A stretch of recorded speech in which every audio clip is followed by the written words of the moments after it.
Customs দিবসে rally সহ নানা আয়োজন। ৪৮ বছরেও যুগোপযোগী হয়নি কাস্টমস অ্যাক্ট, ডিজিটাল সংযোগ স্থাপনের তাগিদ বিশেষজ্ঞদের। কুমিল্লায় নিহত শ্রমিকদের পরিবারকে ১ লাখ ও আহতদের ৫০,০০০ টাকা করে ক্ষতিপূরণ দেবে শ্রম মন্ত্রণালয়। নীলফামারীতে স্বজনদের কাছে লাশ হস্তান্তর।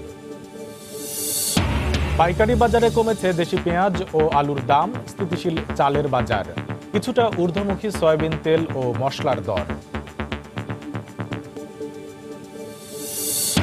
এবং অবশেষে উন্নয়নের ছোঁয়া লেগেছে জাফলংয়ে। পর্যটকদের জন্য বাড়ানো হচ্ছে নানা সুযোগ সুবিধা, পরিবেশ রক্ষায় গুরুত্ব দেওয়ার আহ্বান।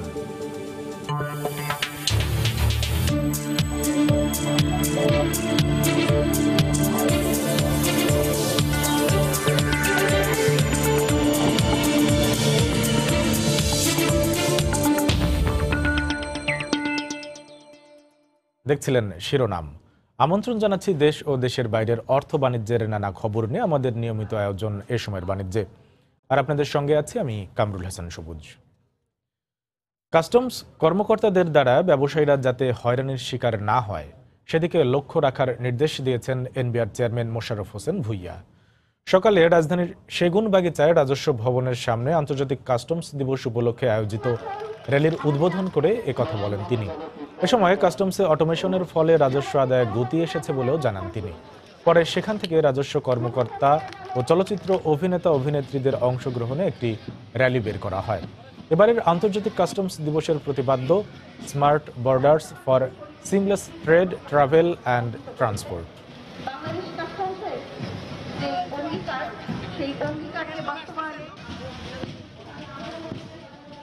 কাস্টমস জনগণের সেবক হিসাবে কাজ করবে, কোনো প্রতিবন্ধকতা সৃষ্টি করবে না। জনসাধারণের জন্য এবং ব্যবসায়ীদের জন্য ব্যবসাবান্ধব পরিস্থিতিতে কাস্টমস কাজ করবে। আমাদের জননিরাপত্তার জন্য কোনো হুমকি যাতে না হয়, আমরা যাতে অতি দ্রুত এবং সহজে কাস্টমস ক্লিয়ারেন্সগুলি করে দিতে পারি এবং সেগুলি হবে অটোমেটেড। দীর্ঘ ৪৮ বছরেও যুগোপযোগী করা হয়নি কাস্টমস অ্যাক্ট, হয়নি কাস্টম হাউসগুলোর পুরো অটোমেশনও। ফলে নানা জালিয়াতির মাধ্যমে শুল্ক ফাঁকি দিয়ে পণ্য খালাসের ঘটনা যেমন বাড়ছে, তেমনি বন্ধ হচ্ছে না দুর্নীতি ও হয়রানি। বিশেষজ্ঞরা বলছেন, অনিয়ম ও বাণিজ্যের আড়ালে অর্থ পাচার বন্ধে বন্দর ও কাস্টমস সহ সংশ্লিষ্ট সব সংস্থার মধ্যে ডিজিটাল সংযোগ স্থাপন করতে হবে। ন্যাশনাল সিঙ্গেল উইন্ডো বাস্তবায়িত হলে অটোমেশন পূর্ণাঙ্গ হবে বলে জানান এনবিআর চেয়ারম্যান। বিস্তারিত জানাচ্ছেন হাজেরা শিউলি। আমদানি রপ্তানি বাণিজ্য সহজ করা এবং বন্দর থেকে দ্রুত পণ্য খালাসে ১৯৯৪ সালে কাস্টমস হাউসগুলোর অটোমেশনের কাজ শুরু করে জাতীয় রাজস্ব বোর্ড। তবে দীর্ঘ ১.৫ দশকেও শেষ হয়নি তা। ফলে বাস্তবায়ন হয়নি পেপারলেস গ্রিন কাস্টমসের স্বপ্ন। বিশেষজ্ঞরা বলছেন, বন্দর, কাস্টমস সহ সংশ্লিষ্ট সব সংস্থার অনলাইনে অপরটির সঙ্গে সংযোগ বা সমন্বয় না থাকায় বিনা শুল্কে বন্দর থেকে পাচার হয়ে যাচ্ছে অনেক পণ্য। আমাদের পোর্টগুলিতে এখনো দেখুন যে এসআইকুডা অর্ধেক হয়েছে, অর্ধেক হয়নি। আমরা কাস্টমস টু কাস্টমস কোঅপারেশন এখনো করতে পারিনি, এখনো ঝুঁকি ব্যবস্থাপনা কিছুই হয়নি। যারা ওখানে মাল খালাস হয়ে গেলে পরে শুনি যে বিএসটিআর মালামাল ওদের ক্লিয়ারেন্সারে মাল চলে গেছে। তার মানে কি, তার সাথে কানেক্টিভিটি নাই, ফ্রড ডকুমেন্ট দিয়েছে, সেই ডকুমেন্টের ভিত্তিতে মালটা গেছে। এই ধরনের যোগাযোগহীনতা অটোমেশন হাব টান দিয়ে স্মার্ট পোর্ট কখনো করা যাবে না। ব্যবসায়ীরাও বলছেন, অর্ধেক অটোমেশনের কারণে বন্ধ হচ্ছে না দুর্নীতি ও হয়রানি। এছাড়া ১৯৬৯ সালের কাস্টমস অ্যাক্টের অনেক ধারা যুগোপযোগী না হওয়ায় আমদানি রপ্তানিতে পোহাতে হচ্ছে জটিলতা। কাস্টমসের নিচের লেভেলে লোকদের মধ্যে অনেকেই দুর্নীতিগ্রস্ত, দুর্নীতিবাজ। তাদেরকে পয়সা না দিলে ফাইল মুভ করে না। সেখানে দেখা যায় এমন এক মার পেচে এমন এক কথা লিখে দেয়, যেই পেজ ছুটাইতে পারে আমাদের জানতেজ পাতা। কাস্টমস অ্যাক্ট 1969-এর বেশ কিছু ধারার সাথে বর্তমানে যে নীতি, সেই নীতির সাথে কন্ট্রাডিক্ট করে। এইগুলি যদি সংশোধিত না হয়, ব্যবসা পরিচালনা করা সম্ভব নয়। গোটা ওয়ার্ল্ডের যদি যতগুলো ধাপ আছে এগুলি এখনো বাস্তবায়ন হয় না। এগুলি যদি বাস্তবায়ন হইতো তাহলে ই পেমেন্টের মাধ্যমে পেমেন্ট দিতে পারতাম, আমাদের জন্য আরো সহজ হতো। বর্তমান সংসদে সংশোধিত কাস্টমস অ্যাক্ট পাস হবে জানিয়ে এনবিআর চেয়ারম্যান বলছেন, ওয়ান স্টপ সার্ভিস দিতে ন্যাশনাল সিঙ্গেল উইন্ডো প্রকল্প বাস্তবায়নের কাজ চলছে। ন্যাশনাল সিঙ্গেল উইন্ডো এই প্রকল্পটি চালু আছে। ইতিমধ্যে 39টি মন্ত্রণালয় এবং সংস্থার সাথে চুক্তি স্বাক্ষর করেছি। অনলাইনে ইম্পোর্টার এবং এক্সপোর্টাররা তাদের ডকুমেন্ট সাবমিট করবে। আমরাই অনলাইনের মাধ্যমে অন্যান্য সংস্থাগুলির যাদের যাদের অনুমোদনের প্রয়োজন পড়ে তাদের কাছ থেকে আমরা এগুলি করায় নিয়ে আসবো। ওয়ান স্টপ সার্ভিসের মতো মানি লন্ডারিং এটার উপর যথেষ্ট গুরুত্ব দিয়েছি। এনবিআর এর মোট রাজস্বের 30% আসে কাস্টমস শুল্ক থেকে। দক্ষ জনবল নিয়োগ ও কাস্টমস হাউসগুলো ডিজিটাল করা না হলে রাজস্বের লক্ষ্যমাত্রা পূরণ কঠিন হবে বলেও মনে করেন বিশ্লেষকরা। হাজিরা শিউলি, সময় সংবাদ, ঢাকা। আন্তর্জাতিক কাস্টমস দিবস উপলক্ষে চট্টগ্রামে বর্ণাঢ্য র্যালি হয়েছে। সকালে চট্টগ্রাম কাস্টমস হাউসের পক্ষ থেকে এই র্যালি বের করা হয়।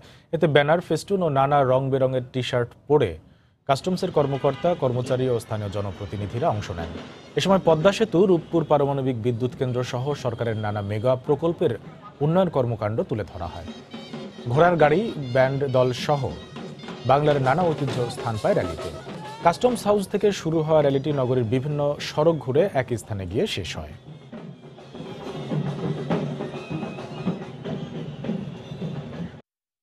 2021 এবং 2041 সালের মধ্যে বাংলাদেশ গভর্নমেন্ট যথাক্রমে মধ্যমায়ের দেশ এবং উন্নত বিশ্বে পদার্পণ করবে। তার জন্য আমরা ইন্টারনাল রিসোর্স কালেকশনের প্রতি অনেক মনোযোগ দিয়েছি। আমরা আমদানি শুল্ক আমরা আয় করতে চাই না। আমদানি রপ্তানির মাধ্যমে বৈদেশিক মুদ্রা অর্জন করে বাংলাদেশকে অর্থনৈতিকভাবে সমৃদ্ধ একটি দেশ হিসাবে প্রতিষ্ঠিত করতে চাই। চট্টগ্রাম কাস্টমসের কার্যক্রম নিয়ে আলোচনা করার জন্য এই মুহূর্তে নগরীর কাজীর দেউড়ি এলাকা থেকে আমাদের সঙ্গে যুক্ত হচ্ছেন রিপোর্টার কমল দে। ধন্যবাদ সবুজ। আপনি জানেন যে বাংলাদেশের জাতীয় আয়ের ক্ষেত্রে একটি বড় ধরনের ভূমিকা রেখে চলেছে চট্টগ্রাম কাস্টম হাউস। প্রতি বছর চট্টগ্রাম কাস্টম হাউস 45 থেকে 48 হাজার কোটি টাকা তারা যোগান দিয়ে আসছে। তো কাস্টম হাউস কতটুকু অগ্রগতি হলো, কি ধরনের সমস্যা পড়তে হয় সে বিষয়ে আজকে আমরা কথা বলবো। আমাদের সাথে রয়েছেন আমার বাম পাশে রয়েছেন বাংলাদেশ ফ্রেট ফরওয়ার্ড অ্যাসোসিয়েশনের পরিচালক খায়রুল আলম সুজন এবং ডান পাশে রয়েছেন চট্টগ্রাম বন্দরের বার্তা অপারেটর অ্যাসোসিয়েশনের সভাপতি ফজল ইকরাম চৌধুরী। তো আমি প্রথমে আসবো সুজনের কাছে। সুজন, আপনাকে স্বাগতম আমাদের স্টুডিওতে। আপনার কাছে জানতে চাইব, চট্টগ্রাম কাস্টমস হাউস বছরে 46,000 বা 48,000 কোটি টাকা আয় করছে, কিন্তু নানা ধরনের সমস্যার কথা শোনা যায়, বিশেষ করে ব্যবসায়ী মহল এবং সিএনএফ থেকে। সমস্যাগুলি কি হচ্ছে কাস্টম হাউসে? ধন্যবাদ। মূলত যে সমস্যাগুলো হচ্ছে, আমাদের এই অ্যাসেগুডা ওয়ার্ল্ড প্রতিষ্ঠা যে প্রতিশ্রুতি দিয়ে হওয়ার কথা ছিল সেই লক্ষ্যে কিন্তু এখনো পৌঁছাতে পারিনি। কথা ছিল কিন্তু পেপারলেস ট্রেড হবে, কিন্তু পেপারলেস ট্রেড কিন্তু এখনো শুরু করতে পারিনি। যে কারণে আমরা শুধু ম্যানুয়ালি পেপারটা সাবমিট করছি, আর বাকি কাজগুলো কিন্তু ম্যানুয়ালি হচ্ছে। অনলাইনে আমরা শুধু পেপারটা সাবমিট করছি, আর বাকি কাজগুলো ম্যানুয়ালি হচ্ছে। ম্যানুয়ালি হওয়াতে কারণে আপনার প্রায় সময় দেখা যায় যে কাজের যে ধীরগতি সেটিকে আমরা অবহেলা করতে পারি না। আর দ্বিতীয়ত যে কথাটা হয়, পেপারলেস ট্রেড হওয়া মানে হলো আপনার হিউম্যান ট্রানজ্যাকশন বন্ধ হয়ে যাওয়া। যত হিউম্যান ট্রানজ্যাকশন বন্ধ হবে তত কিন্তু দুর্নীতি কমে আসবে, কিন্তু আমরা সেই লক্ষ্যে কিন্তু পৌঁছাতে পারিনি। যে কারণে আপনার যে ইসের উপরে, সেগুড়া ওয়ার্ল্ডের উপরে যে প্রেশার, যে চাপ, সেটি কিন্তু কমে আসেনি, বরং সেবার মান কিন্তু অনেকটা কমে গেছে। আমি আপনার কাছে আবার আসবো। আমি আসি ফজল ইকরামের কাছে। বন্দর মানে কাস্টমস মানে বন্দর, অর্থাৎ কাস্টমসের হয়ে বন্দর কাজ করে, বন্ডেড ওয়ার হাউসের মতো কাজ করে। এক্ষেত্রে যখন কাস্টমসের নানা ধরনের সমস্যাগুলো হয়, বন্দরে কি ধরনের প্রভাব পড়ে? আপনাদেরকে যে আপনাদের বার্তা অপারেটর যারা আছেন তাদের মধ্যে প্রভাবটা কেমন পড়ে?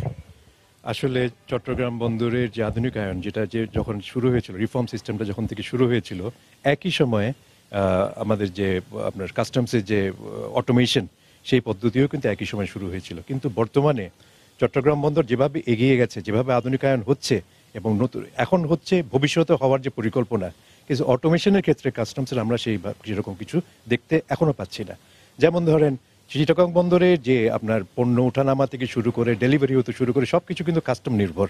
কাস্টমের অটোমেশন সিস্টেমটা যতটা আপনার দক্ষতার সাথে পরিচালিত হবে, ঠিক ততটাই দক্ষতার সাথে আপনার জাহাজের ডিসচার্জিং বলেন, লোডিং বলেন, ডেলিভারি বলেন, পণ্য ডেলিভারি, কিন্তু একটা বিশাল ব্যাপার।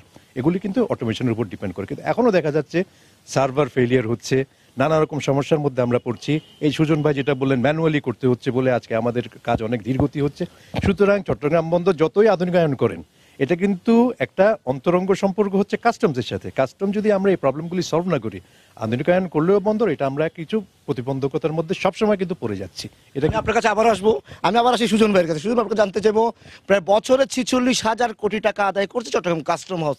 সে যত টাকা আদায় করছে, একটা গুরুত্বপূর্ণ ভূমিকা আছে রাজস্ব আদায়ের ক্ষেত্রে, সেরকম কি আধুনিকায়ন হয়েছে চট্টগ্রাম কাস্টম হাউস? এত বছর স্বাধীনতার প্রায় আজকে 46 বছর অতিক্রম করতে যাচ্ছি আমরা। কাস্টম হাউস কিন্তু যেটি একাম ভাই বলেছেন সত্যি কথা, যে ওইভাবে কিন্তু অগ্রগতি হয়নি। আমরা দেখি নেই যে অ্যাসিগুড়া ওয়ার্ল্ড যে লক্ষ্যে আপনার বাস্তবায়ন করার কথা ছিল, যে এটাকে আধুনিক করা এবং সম্পূর্ণ আপনার একটি ডিজিটাল পদ্ধতিতে চলে আসা, কিন্তু সেই লক্ষ্যে কিন্তু পূরণ হয়নি। যে কারণে আপনি দেখবেন প্রায় সময় সপ্তাহে প্রায় 2 থেকে 3 দিন কিন্তু সার্ভার কিন্তু অচল থাকে। এই অচল থাকার কারণে কিন্তু আপনার ধীরগতি হচ্ছে পণ্য ডেলিভারি, আবার শিপিং লাইন, ফ্রেট ফরওয়ার্ডার এদের আইজিএম সাবমিশন করা, এগুলো নানা ক্ষেত্রে কিন্তু আপনার সেবার মানটা কিন্তু অনেক কমে গেছে। এই সেবার মান বৃদ্ধি করার জন্য যে প্রতিশ্রুতিগুলো দেওয়া ছিল, সেই প্রতিশ্রুতিগুলো কিন্তু কখনোই আপনার এনবিআর থেকে বা কাস্টম থেকে কিন্তু আপনার প্রতিফলন হয়নি। যে কারণে আমরা কিন্তু পরিপূর্ণ সেবাটা কিন্তু এখান থেকে পাচ্ছি না। আর সেই ক্ষেত্রে যে আপনি যে কথা রাজস্ব আয়ের কথা বললেন, আপনি দেখেন যে পৃথিবীতে কিন্তু এখন যে আধুনিক আপনার অটোমেশনগুলো হচ্ছে, সেখানে কিন্তু একটি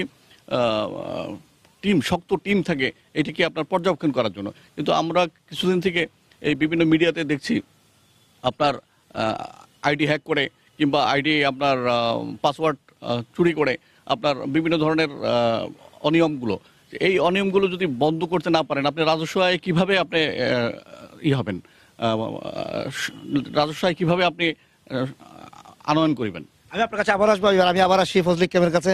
আপনার কাছে জানতে তাহলে কি করা উচিত? চট্টগ্রাম বন্দর যেখানে 12 থেকে 14% প্রবৃদ্ধি বাড়াচ্ছে, তারা নতুন নতুন বন্দর করতে যাচ্ছে, বে টার্মিনাল করছে, তারা মহেশখালীতে মাতারবাড়ি বন্দর করছে, তাহলে থেকে কাস্টমকে সময়োপযোগী করা উচিত না? তাহলে এক্ষেত্রে কি করা উচিত যাতে বন্দরের সাথে সমান তালে কাস্টমকে লড়তে হবে, চলতে হবে? তাহলে এখন কি ধরনের পদক্ষেপ নেওয়া উচিত? আসলে আমরা এগুলো নিয়ে, যেগুলো বন্দরের যে আপনার আমাদের একটা হয় আপনার, আমাদের যে একটা কমিটি আছে বন্দরের, যেখানে আমরা সবসময় বন্দর নিয়ে আমরা আধুনিকায়ন নিয়ে চিন্তা করি। ওখানে কাস্টমসের রিপ্রেজেন্টেটিভ যারা আছেন তারাও থাকেন, তাদেরকে নিয়ে আমাদের বিশদভাবে আলোচনা হয়েছে আমরা কাস্টম হাউসকে কীভাবে আমরা আধুনিকায়ন করতে পারি। কিন্তু দেখা যাচ্ছে এটা এখন কিছুতেই কোনো কিছু হচ্ছে না। সুতরাং এই অটোমেশন সিস্টেমটাকে আপনার নতুনভাবে চিন্তা ভাবনা করতে হবে, নতুনভাবে বিশেষজ্ঞ এনে সম্পূর্ণ একদম প্যাকেজ সিস্টেমে কিভাবে সেবাটা পেতে পারি, এই নিয়ে আমাদেরকে চিন্তা ভাবনা করতে হবে। আমি আপনাকে একটা উদাহরণ দিই। চট্টগ্রাম বন্দরে এখনো অকশন কন্টেনার 9,000-এর উপর অকশন কন্টেনার আইডল পড়ে আছে, যেগুলি এখনো ঠিকভাবে, অনেকবার এগুলি নিয়ে আলোচনা হয়েছিল আমাদের চট্টগ্রাম বন্দরের যে কমিটিটা আছে আমাদের কমিটি, সেটা নিয়ে অনেকবার আমরা আলোচনা করেছি, মন্ত্রী পর্যায়ে আলোচনা হয়েছে, এটা হয়তো আরো উপরের পর্যায়ে, কিন্তু সেটা নিয়ে কোনোভাবে কোনো সুরাহা হয়নি। এটা যে এই 9,000 কন্টেনার যে বন্দরের একটা ব্যাপক এরিয়া আজকে অকুপাই করে আছে, সেটা কিন্তু চট্টগ্রাম বন্দরে না আমরা পারছি ওখানে কোনো এই জায়গাটার একটা ভালো একটা কোনো ব্যবহার করতে, না পারছি আপনার এটা নিয়ে অন্য কোনো কিছু করতে। দুজনকে ধন্যবাদ দিচ্ছি, দুজনকে ধন্যবাদ। আমরা এখানে ইতিতে আনছি আজকে যে কাস্টম হাউস নিয়ে আমরা আলোচনা করছিলাম, যে কাস্টম হাউস বছরে 46,000 কোটি টাকা রাজস্ব আদায় করছে, কিন্তু সেগুলো যে যুগোপযোগী অত্যাধুনিক করার যে প্রক্রিয়াটি, সেটি হচ্ছে ধীরগতিতে। তারা বন্দরের সক্ষমতা বাড়ছে, কিন্তু সেই অনুযায়ী কাস্টমসের যে সক্ষমতা বাড়ানো উচিত বা করা উচিত, সেই অনুযায়ী কাস্টমস আগাচ্ছে না বলে জানাচ্ছেন ব্যবসায়ীরা। তো সবুজ এখন পর্যন্ত আমার কাছে ছিল কাস্টমস দিবস উপলক্ষে চট্টগ্রাম কাস্টমস হাউসের কার্যক্রম নিয়ে আমরা আলোচনা করছিলাম, তার সর্বশেষ। চট্টগ্রাম কাস্টমসের কার্যক্রম নিয়ে আলোচনা করার জন্য এই মুহূর্তে নগরীর কাজীর দেউরি এলাকা থেকে আমাদের সাথে যুক্ত হয়েছিলেন রিপোর্টার কমল দে। ভারতের 70তম প্রজাতন্ত্র দিবস ও আন্তর্জাতিক কাস্টমস দিবস উপলক্ষে আজ হিলি স্থলবন্দর দিয়ে আমদানি রফতানি বন্ধ রয়েছে। Bangla Hili C&F agent association জানায়, প্রজাতন্ত্র দিবস ও কাস্টমস দিবস উপলক্ষে দুই দেশের ব্যবসায়ীদের সিদ্ধান্তে আজ আমদানি রফতানি বন্ধ রয়েছে। আগামীকাল থেকে কার্যক্রম স্বাভাবিক থাকবে। হিলি ইমিগ্রেশন চেকপোস্ট দিয়ে পাসপোর্টে যাত্রী পারাপার স্বাভাবিক রয়েছে। কুমিল্লার 14 গ্রামে ইট ভাটায় ট্রাক চাপায় নিহত 13 শ্রমিকের লাশ তাদের স্বজনদের কাছে হস্তান্তর করা হয়েছে। কুমিল্লা থেকে লাশবাহী গাড়িটি সকাল 7টায় নীলফামারীর জলঢাকায় এসে পৌঁছায়। পরে 8:30টার দিকে কর্ণময়ী প্রাথমিক বিদ্যালয় মাঠে লাশগুলো রাখা হয়। এ সময় সেখানে হৃদয় বিদারক পরিবেশের সৃষ্টি হয়। পরে জেলা প্রশাসক নাজিয়া শিরিনের উপস্থিতিতে পরিবারের সদস্যরা প্রিয়জনের লাশ বুঝে নেন। এদিকে জেলা প্রশাসনের পক্ষ থেকে নিহত প্রত্যেক শ্রমিকের পরিবারকে 20,000 টাকা শীত বস্ত্র ও খাদ্য বিতরণ করা হয়। এছাড়া নিহতদের পরিবারকে 1 লাখ টাকা করে ও আহতদের পরিবারকে 50,000 টাকা করে ক্ষতিপূরণ দেওয়ার ঘোষণা দিয়েছে শ্রম মন্ত্রণালয়। গতকাল কুমিল্লার ১৪ গ্রামের ঘোলপাশা এলাকায় ইট ভাটায় কয়লা নামানোর সময় ট্রাক উল্টে শ্রমিকদের মেসে পড়লে ঘুমন্ত অবস্থায় থাকা ১৩ শ্রমিক নিহত হন, আহত হন আরও ২ জন। লাশগুলো প্রত্যেকটা পরিবারের আইডেন্টিফাই করে তারা তাদের যে লিগ্যাল গার্জিয়ান তারা নিয়ে গেছেন। সঙ্গে সরকারিভাবে সৎকারের জন্য লাশ দাফন কাফনের জন্য প্রাথমিকভাবে যে সরকারের যে আর্থিক সাহায্য ছিল ২০,০০০ টাকা করে, সেটা আমরা দিয়েছি। কুমিল্লার বেশিরভাগ ইট ভাটায় স্বাস্থ্য ও জীবনের ঝুঁকি নিয়ে কাজ করছেন শ্রমিকরা, থাকছেন ঝুপড়ি ঘরে, সারাক্ষণই ভুগছেন নিরাপত্তাহীনতায়। এদিকে ইট ভাটাগুলোর বিরুদ্ধে নানাভাবে দূষণের অভিযোগ উঠলেও পরিবেশ ছাড়পত্র পাওয়ার দাবি করেছে তারা। পরিবেশ আন্দোলন কর্মীরা বলছেন, কাগজে কলমে ছাড়পত্র থাকলেও বাস্তবে পরিবেশ বিপর্যয়ের সব উপকরণ দিয়ে চলছে ইট ভাটাগুলো। আতিয়ার সজল ও বাহার রাহানের পাঠানো তথ্য, ছবি নিয়ে রিপোর্ট। স্বাস্থ্য ঝুঁকি নিয়ে কাজ করছেন ইটভাটার শ্রমিকরা। ইটভাটার পাশের ঝুপড়ি ঘরে থাকা শ্রমিকেরা পাচ্ছেন না জীবন ধারণের ন্যূনতম সুযোগ সুবিধা। কুমিল্লার অধিকাংশ ইটভাটাগুলোর চিত্র এমনই। শুক্রবার ১৪ গ্রামের ১৬পাশা এলাকায় ট্রাক উল্টে কাজী অ্যান্ড কোম্পানি ইটভাটার ঘুমন্ত শ্রমিকদের উপর পড়লে ১৩ জন নিহত হন। এ দুর্ঘটনার পর আতঙ্ক বিরাজ করছে ইটভাটার শ্রমিকদের মধ্যে। আর কোনো ব্রিক ফিল্ডে যাতে রাস্তার কাছে এরকম ঘর যাতে না দেওয়া হয়, আমরা আতঙ্কিত খুব। একটা আমাদের মতন ওরও তো একটা শ্রমিক। এদিকে ইটভাটার ধোঁয়ায় মরে যাচ্ছে সবুজ গাছগাছালি, হুমকির মুখে পরিবেশ, ধ্বংস হচ্ছে ফসলি জমি, বাড়ছে মানুষের স্বাস্থ্য ঝুঁকি। স্বাস্থ্যহানি হচ্ছে, পরিবেশের ক্ষতি হচ্ছে, গাছপালার ক্ষতি হচ্ছে, শ্বাসকষ্ট হয়, তারপরে চলাফেরা তো অবশ্যই কষ্ট হয়, এমনকি আমাদেরকে জানে কৃষিকে তো আমাদের অনেক কিছু ক্ষয়ক্ষতি হয়।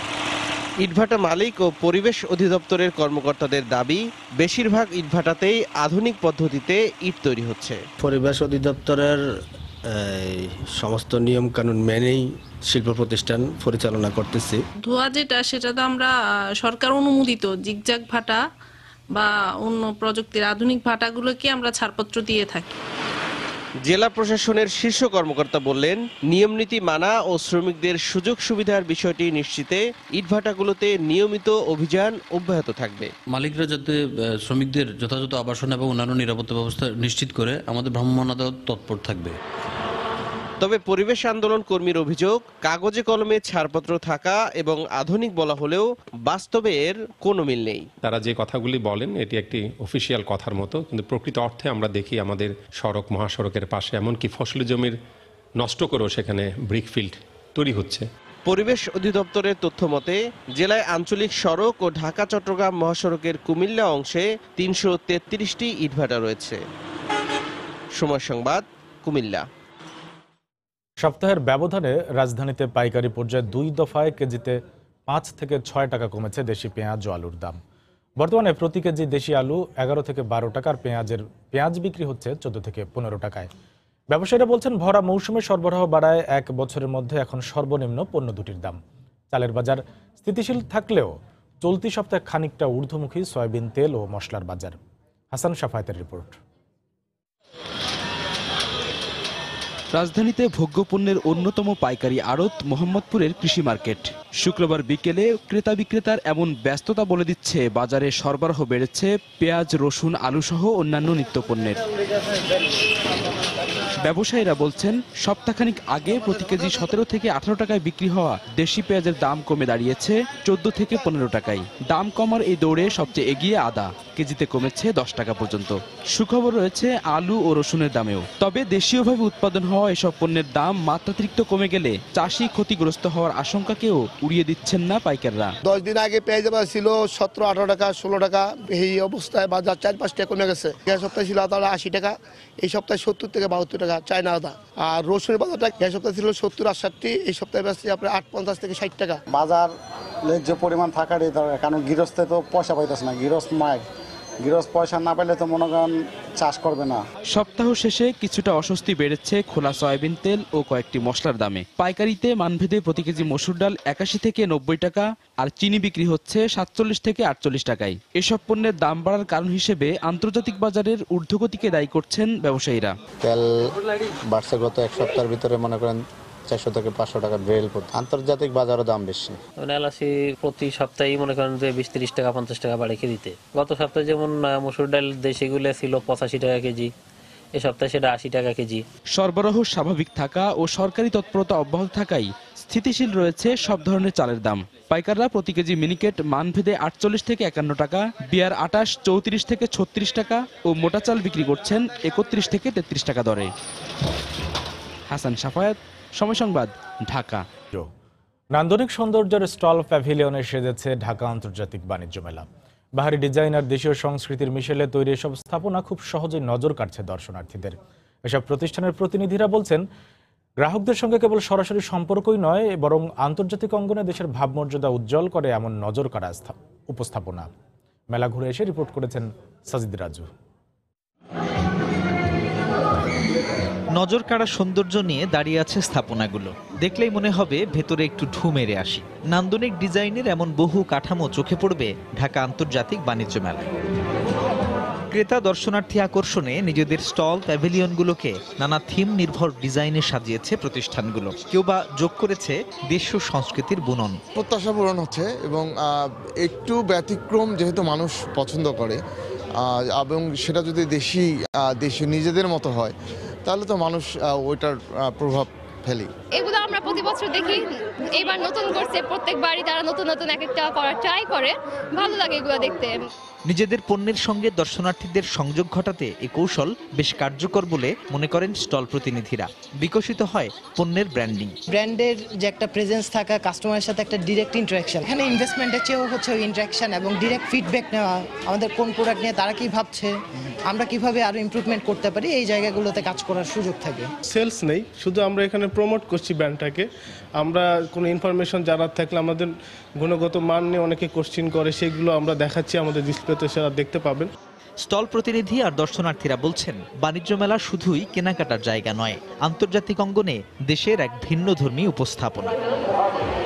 সাজিদ রাজু, সময় সংবাদ, ঢাকা। এই মুহূর্তে বাণিজ্য মেলা প্রাঙ্গণে আছেন সহকর্মী জুবায়ের ফয়সাল। সরাসরি চলে যাচ্ছি তার কাছে। জুবায়ের, সবুজ ঢাকা আন্তর্জাতিক বাণিজ্য মেলার 18তম দিনে আজকে সকালটা কিন্তু বেশ স্বাভাবিকভাবে শুরু হয়েছে এবং আপনারা জানেন যে শনিবার কিছু বেসরকারি অফিস ছাড়া সরকারি সব অফিসই বন্ধ থাকে। সেই কারণে মেলার কিন্তু সকাল 10টার পর থেকে আমরা দেখতে পাচ্ছি প্রচুর মানুষের ভিড় এবং এই ভিড় আসলে বিকেল নাগাদ একটা কোন জায়গায় গিয়ে পৌঁছাবে সেটি আসলে অনুমান করা একটু মানে দুঃসাধ্যই বটে। আমরা কিছুক্ষণ আগে স্টল এবং স্টলে যারা বিক্রেতা রয়েছেন কিংবা আয়োজনের যারা এসেছেন বিভিন্ন ধরনের প্রোডাক্ট নিয়ে, তাদের সঙ্গে কথা বলেছিলাম। তারা আমাদেরকে জানাচ্ছিলেন যে গতকাল শুক্রবারে একটা বিপুল সংখ্যক ক্রেতা দর্শনার্থীদের উপস্থিতি বাণিজ্য মেলায় ছিল এবং তারা তাদের প্রত্যাশা মতো দর্শকদের যে সাড়া, আসলে অনেকেই বলছেন যে বাণিজ্য মেলায় বিক্রি বেচা কেনাই আসলে মুখ্য না পণ্যের।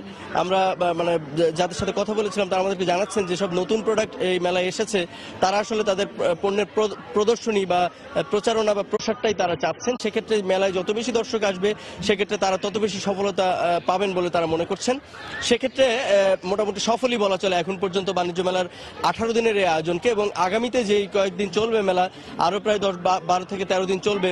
তো সেক্ষেত্রে তাদের যে প্রত্যাশা, তাদের চাহিদা মতো এবং স্টল মানে তারা যেটি বলছে যে স্টল সাজানো কিংবা মেলার যে স্টল নিতে যে খরচটি তাদের হয়েছে, তারা এই খরচের উঠে আসার মাধ্যমে তাদের যে বিনিয়োগ করেছেন তারা সেটি রিটার্নের মাধ্যমে তারা আসলে মেলার সফলতা দেখছেন এবং তার সাথে সাথে পণ্যের প্রচারণা যতটুকু পাওয়া যায় সেক্ষেত্রে তারা আসলে এই বিষয়গুলোকে প্রাধান্য দিচ্ছেন। তো মেলায় আমরা সকাল থেকে বেশ কয়েকটি স্টলে গিয়েছি, তো সবারই আসলে অভিন্ন মত যে মেলায় যারা দর্শনার্থী আসেন তারা আসলে পণ্যের দেখেন এবং পণ্যের মানটা যাচাই করেন। এবং এখন যেহেতু প্রযুক্তি এবং বাংলাদেশে আসলে ডিজিটাল বাংলাদেশ বলছে সরকার, এবং সরকারের বিভিন্ন ধরনের উদ্যোগ আমরা সবসময় দেখে আসছি যে মানুষকে আরো বেশি কিভাবে গতিশীল করা যায়, জীবনবোধ এবং মানুষের যে চাহিদা সেটির সাথে মানুষের যে বর্তমান জীবনযাত্রা সেটির সাথে কিভাবে সামঞ্জস্য আনা যায়, সরকারের একটা পরিকল্পনা বা সরকারের চেষ্টা সবসময় রয়েছে। এবং সেক্ষেত্রে এই মেলাতেও আমরা দেখতে পাচ্ছি যে মানুষ আসছেন এবং আগে যেমন একটা পণ্য মেলায় আসলে কিছু ডিসকাউন্ট দিলেই মানুষ কিনে নিত, সেই ধারাবাহিকতার কিন্তু কিছুটা পরিবর্তন এসেছে। মানুষ কিন্তু এখন আসলে যাচাই বাছাই করেন এবং এই ক্ষেত্রে দর্শনার্থীদের যে চাহিদা সেটিকে মেনে সেটিকে আমলে নিয়েই আসলে যারা বিক্রেতা বা আয়োজনে যারা বিভিন্ন স্টল দিয়েছেন তারা চিন্তা করছেন। তো আমার কাছে সবুজ মেলা শুরুর দিন আজকে সকালের এখন পর্যন্ত এই ছিল। দিন যত গড়াবে বা মেলা যত বাড়বে আমি আসলে মেলার আরো বেশি তথ্য বা আরো বেশি মানুষের সমাগম, তাদের চাওয়া বা চাহিদা নিয়ে আরো বেশি জানাতে পারবো। ঢাকা আন্তর্জাতিক বাণিজ্য মেলা প্রাঙ্গণ থেকে যোগ দিয়েছিলেন জুবায়ের ফয়সাল। হলি আর্টিজান মামলার পলাতক আসামি শরীফুল ইসলাম খালিদকে চাঁপাইনবাবগঞ্জ থেকে গ্রেফতার করেছে র্যাব। এই মুহূর্তে রাজধানীর কারওয়ান বাজারের র্যাব মিডিয়া সেন্টারে এই বিষয়ে ব্রিফ করছেন সংস্থাটির আইন ও গণমাধ্যম শাখার পরিচালক কমান্ডার মুফতি মাহমুদ হাসান। সরাসরি চলে যাচ্ছি সেখানে। তারা তামিম চৌধুরীর সঙ্গে দেখা হয়েছে এবং শরীফুল এবং শোভন একটি ম্যাচে থাকতো, যেটা হচ্ছিল রাজশাহীর সাহেববাজার একটি ম্যাচ। সেখানে আসলে প্রথম পরিচয় হয় এবং বিভিন্ন সময় তারা এখানে বৈঠক করেছে কিভাবে অর্গানাইজেশনটাকে স্টার্ট করা যায়, সদস্যপদ সংগ্রহ করা যায়, ভবিষ্যৎ পরিকল্পনা নিয়ে।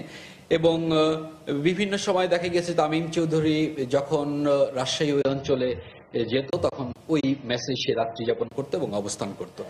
2014 সালটা তার দেওয়া তথ্য মতে যেটা ছিল আসলে এই যে বিভিন্ন গ্রুপিং যেগুলো ছিল, বিভিন্ন মতাদর্শের যেগুলো, সেগুলিকে এক করার একটি সময় ছিল 2014 সালটা তারা সময়টা কাটিয়েছে। এবং 2015 সালে একটি বৈঠক হয়। এটা হচ্ছিল তাদের জন্য গুরুত্বপূর্ণ একটি বৈঠক, যেটা মামুনুর রশিদ রিপন, যে চার্জশিটভুক্ত 8 নম্বর আসামি, যাকে আমরা গত সপ্তাহে গ্রেপ্তার করেছি, তার বাসাতে একটি মিটিং হয় এবং সেই মিটিংয়েই বেশ কিছু গুরুত্বপূর্ণ সিদ্ধান্ত নেওয়া হয়েছিল এবং সেখানে শরীফুল ইসলামও উপস্থিত ছিল। এবং সেই মিটিংয়ের সিদ্ধান্ত অনুযায়ী নেতা নির্বাচন থেকে শুরু করে সূরা সদস্য সহ অন্যান্য কার কি দায়িত্বগুলি আছে সেগুলিকে আসলে ওই মিটিংয়ে সিদ্ধান্ত হয় এবং সেই সিদ্ধান্ত অনুযায়ী শরীফুল ইসলামকে মিডিয়া সংক্রান্ত বিষয় সংযুক্ত করা হয় মিডিয়া বিভাগের মধ্যে। এবং এর কারণ ছিল সে যেহেতু ইংরেজি বিভাগে লেখাপড়া করতো এবং ইনিশিয়ালি সে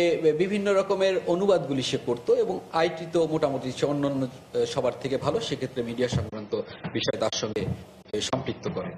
তাকে হলি আর্টিজানের যে হামলার ব্যাপারে তাকে জিজ্ঞাসাবাদ করা হয়েছে এবং হলি আর্টিজানের তার জিজ্ঞাসাবাদে যে সকল তথ্য পাওয়া গিয়েছে যে হলি আর্টিজানের এই হামলার অন্যতম যে কয়েকজন পরিকল্পনাকারী ছিল তাদের মধ্যে সেও একজন। অর্থায়নে সে সহায়তা করেছে, প্রশিক্ষণে সহায়তা করেছে এবং আরেকটি বিষয় এখানে বিশেষভাবে লক্ষণীয় যে এই যে বিভিন্ন সময় বিভিন্ন জায়গায় যে হামলাগুলি হয়েছে সেখানে তো এদের তো অনেক সদস্যরাই ছিল, বাট এই সদস্যদের থেকে বিভিন্ন সময় স্ক্রিনিং করে প্রশিক্ষণ, ইন্টারভিউ সহ অন্যান্য সব কিছু করে কে কোন হামলার সঙ্গে যুক্ত হবে এই নির্বাচনের বড় একটি দায়িত্ব পালন করত শরীফুল ইসলাম, সেটা আমাদেরকে সে জানিয়েছে। এবং যে হলি আর্টিজানে হামলার যে প্রাথমিকভাবে যে নির্বাচনটা হয় গাইবান্ধায় 2016 সালে, সেখানে সে অংশগ্রহণ করেছে এবং সেই মিটিংয়ে অন্যান্য যারা ছিল তারা অংশগ্রহণ করেছে। মার্চ 2016-র দিকে, মার্চ 2016 এবং পরবর্তী সময় ঢাকাতে বিভিন্ন জায়গায় যে মিটিংগুলি হয়েছে, যে টার্গেট নির্বাচন করা, সিলেকশন করা, তারপরে যে সকল সদস্যগুলি আসছে তাদের পারদর্শিতা কেমন, সেই সবগুলি মিটিংয়েই ছিল। এবং প্রশিক্ষণের বিষয়ে দেখা গিয়েছে যে দেখছেন এই সময়ের বাণিজ্য। অবশেষে উন্নয়নের ছোঁয়া লেগেছে প্রকৃতিকন্যা জাফলংয়ে। পর্যটকদের চলাচলে বাড়ানো হচ্ছে সুযোগ সুবিধা, তবে ঠেকানো যাচ্ছে না পরিবেশ বিপর্যয়। এদিকে নীলপানির লালাখালে দিন দিন পর্যটকদের আনাগোনা বাড়লেও সেখানে নতুন করে গড়ে উঠেছে মাঝিদের সিন্ডিকেট। এতে হয়রানির শিকার হচ্ছেন পর্যটকরা। আব্দুল হাদের রিপোর্ট, ছবি তুলেছেন দিগেন সিংহ। রাস্তা ভেঙে যাওয়ার পর জাফলংয়ের মূল পর্যটন স্পট বল্লাঘাটের দিকে না গিয়ে পর্যটকরা বিজিবি ক্যাম্পের সোনাটিলা দিয়ে 0 পয়েন্টে যাতায়াত করেন, কিন্তু উঁচু টিলা থেকে ওঠানামা করতে গিয়ে বিপাকে পড়তে হতো পর্যটকদের। পর্যটকদের সেই দুর্ভোগ লাঘব করেছে পর্যটন বোর্ড। 40 লাখ টাকা ব্যয়ে সোনাটিলার উপর থেকে 0 পয়েন্টের পিয়াইন নদী পর্যন্ত সিঁড়ি নির্মাণ করেছে। এতে স্বাচ্ছন্দ্যে ওঠানামা করতে পারছেন পর্যটকরা। সিঁড়িটা করানো খুবই ভালো হয়েছে, আসতে খুবই ভালো লাগছে আমার থেকে। আগে তো সিঁড়ি ছিল না, বৃষ্টি হতো তখন উপর থেকে পিছলে গায়ে নিচে পড়ে যেতাম, এখন খুবই ভালো। এখন এই সিঁড়িটা 0 পয়েন্টে নিয়ে যায় তাহলে আরও ভালো হতো। আমার ফ্রেন্ডের নিয়ে আমি বেড়াতে আসলাম এখানে, যে আসলে জায়গাটা কেমন একটু দেখে আসি। ঠিক আছে, পানিটা শুনছি যে নীল, আসলে পানিটা নীল হয়, এই নীলের কারণটার কারণে এত দূর আসে। কিন্তু পর্যটকদের আচরণ উন্নয়নকে ম্লান করে দিচ্ছে। জাফলংয়ের প্রাকৃতিক পরিবেশকে ধ্বংস করে দিচ্ছে মানুষের ফেলে যাওয়া জঞ্জাল। চারিদিকে ছড়িয়ে ছিটিয়ে আছে ময়লা আবর্জনা। পিয়াইন নদী মরে যাচ্ছে পলিথিনে। ময়লা আবর্জনা এখানে মানে আমরা যেখানে সেখানে ফালাইতেছি, আমরা একটা নির্দিষ্ট স্থানে ফালানো আমার খুব দরকার আমাদের এখানে। পরিবেশটা যদি একটু সুন্দর করা হইতো তাইলে মানে আরো আমরা ঘোরাঘুরি করে আরো মজা পাইতাম। এদিকে জাফলং থেকে ফেরার পথে অনেক পর্যটক ঘুরতে যান নীল পানির রাজ্য লালাখালে, কিন্তু লালাখালেও গড়ে উঠেছে মাঝিদের সিন্ডিকেটের কারণে বাড়তি ভাড়া গুনতে হয় পর্যটকদের। যে অনুযায়ী ভাড়া নিচ্ছে সেই অনুপাতে জায়গা খুবই অল্প আর কি। আমরা দূর থেকে আসছি স্পটগুলো দেখবো এই কারণে, কিন্তু ভাড়া তো আসলে অনেক বেশি। অবশ্য আসার কথা হলো 200 কোটি টাকা ব্যয়ে জোরে সোরে চলছে বেহাল সিলেট জাফলং মহাসড়কের কাজ। আব্দুল আহাদ, সময় সংবাদ, সিলেট। গেল সপ্তাহের শুরু ও মাঝামাঝিতে লেনদেনের নিম্নমুখী প্রবণতা ছিল দেশের প্রধান শেয়ার বাজার ঢাকা স্টক এক্সচেঞ্জে। শেষ দিকে বাড়ে লেনদেন ও সূচক। সপ্তাহ শেষে সূচক বাড়ে 63 পয়েন্ট আর লেনদেন বাড়ে 68 কোটি 66 লাখ টাকা। সপ্তাহের প্রথম কার্যদিবস ডিএসইতে লেনদেন হয় 968 কোটি টাকা, যা এর আগের সপ্তাহের শেষ কার্যদিবসের চেয়ে 42 কোটি 65 লাখ টাকা কম। এদিন সূচক ছিল 5887 পয়েন্ট।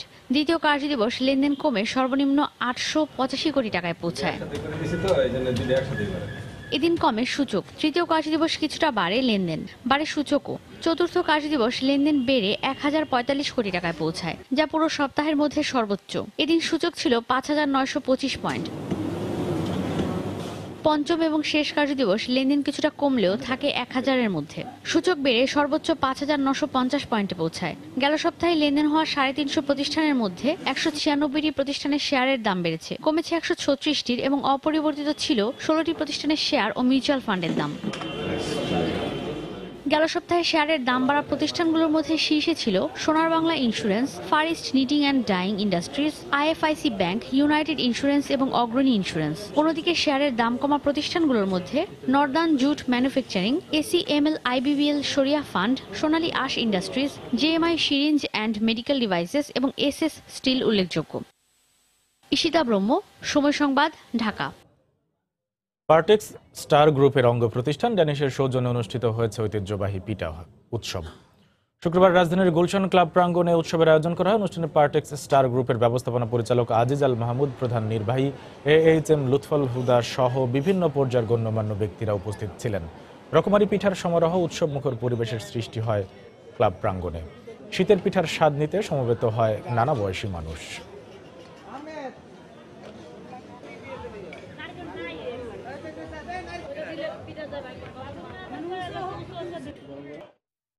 অমর একুশে গ্রন্থমেলাকে ঘিরে বাংলা একাডেমি ও সোহরাওয়ার্দী উদ্যানে চলছে জোর প্রস্তুতি।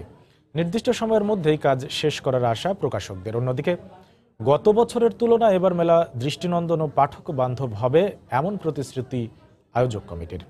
ওমর ফারুকের ক্যামেরায় তরিকুল ইসলাম সৌরভের রিপোর্ট। প্রাঙ্গণ বিন্যাসের কাজ শেষ হয়েছে, এরই মধ্যে এখন নানা উপকরণে চলছে বইঘর তৈরির কাজ। বাঙালির প্রাণের মেলাকে কেন্দ্র করে বাংলা একাডেমি ও সোহরাওয়ার্দী উদ্যানে কারো যেন দম ফেলার ফুরসত নেই। 30 তারিখ পর্যন্ত যে সময়টা আমরা পেয়েছি, তা আমার তো মনে হয় এটা যথেষ্ট সময়। আমি আশা করি যে এবার মেলা আরো ভালো হবে এবং সুন্দর হবে। গত বছরের প্রবলেম থেকে আমরা এগুলো সামনে আনি, তার মধ্যে দিয়ে সেই প্রবলেমগুলো সলভ করার চেষ্টা করা হয়। এবারও আশা করি যে কর্তৃপক্ষ ওই সমস্যাগুলোর সমাধানের দিকে আমাদের ব্যবস্থা নেবে। রাজনৈতিক পরিস্থিতি খুবই ভালো, দেশের পরিস্থিতি খুব ভালো, এবার পাঠক এবং ক্রেতা খুব সহজেই মেলায় আসতে পারবে। গত বছরের তুলনায় মেলার পরিসর বাড়ছে, অবকাঠামোতে আনা হয়েছে বেশ কিছু পরিবর্তন। 6 শতাধিক স্টল বরাদ্দ পেয়েছে 450 প্রকাশনা সংস্থা। থাকছে বিভিন্ন মানের 42টি প্যাভিলিয়ন। এবারের মেলায় মোড়ক উন্মোচন মঞ্চের পাশাপাশি যুক্ত হচ্ছে আমি লেখক বলছি শিরোনামের আরও একটি মঞ্চ। এখানে লেখকরা তাদের প্রকাশিত বই নিয়ে কথা বলবেন পাঠকদের সাথে। এছাড়াও প্রতি বছরের মতো মেলার মূল মঞ্চে ধারাবাহিক সেমিনারের আয়োজনও থাকছে। এবারের মেলার মূল থিম বিজয়, 52 থেকে 71 এবং নবপর্যায়। এ বিষয়ে ব্যাখ্যা দিলেন গ্রন্থমেলা আয়োজক কমিটির সদস্য সচিব। 52, 21 এবং 71-এর স্বাধীনতা, এই দুইটা বিষয়কে আমাদের যে মেলার যে সাজানোর যে পরিকল্পনা, সৌন্দর্যকরণের যে পরিকল্পনা, সেটিতে আমরা পরিব্যাপ্ত করার চেষ্টা করব, যাতে এই নবপ্রজন্মের তরুণ তরুণীরা 52 ভাষা আন্দোলনের চেতনাকে ধারণ করে 71-এর মর্যাদাকে ধারণ করে। ভাষার মাসের প্রথম দিন প্রধানমন্ত্রী শেখ হাসিনা মেলার উদ্বোধন করবেন। মাস জুড়ে বিকেল ৩টা থেকে রাত ৯টা পর্যন্ত উন্মুক্ত থাকবে অমর একুশে গ্রন্থমেলা। বছর জুড়ে অপেক্ষার প্রহর এবার শেষ হবার পালা। প্রতি বছরের মতো এবারও নতুন বইয়ের ঘ্রাণে মোহিত হবে পাঠক।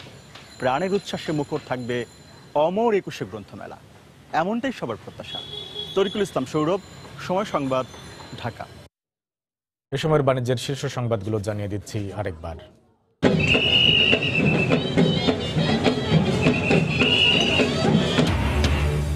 কাস্টমস দিবসে র্যালি সহ নানা আয়োজন। ৪৮ বছরেও যুগোপযোগী হয়নি কাস্টমস অ্যাক্ট।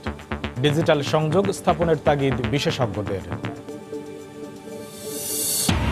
কুমিল্লায় নিহত শ্রমিকদের পরিবারকে ১ লাখ ও আহতদের ৫০,০০০ টাকা করে ক্ষতিপূরণ দেবে শ্রম মন্ত্রণালয়। নীলফামারীতে স্বজনদের কাছে লাশ হস্তান্তর। পাইকারি বাজারে কমেছে দেশি পেঁয়াজ ও আলুর দাম। স্থিতিশীল চালের বাজার, কিছুটা ঊর্ধ্বমুখী সয়াবিন তেল ও মশলার দর।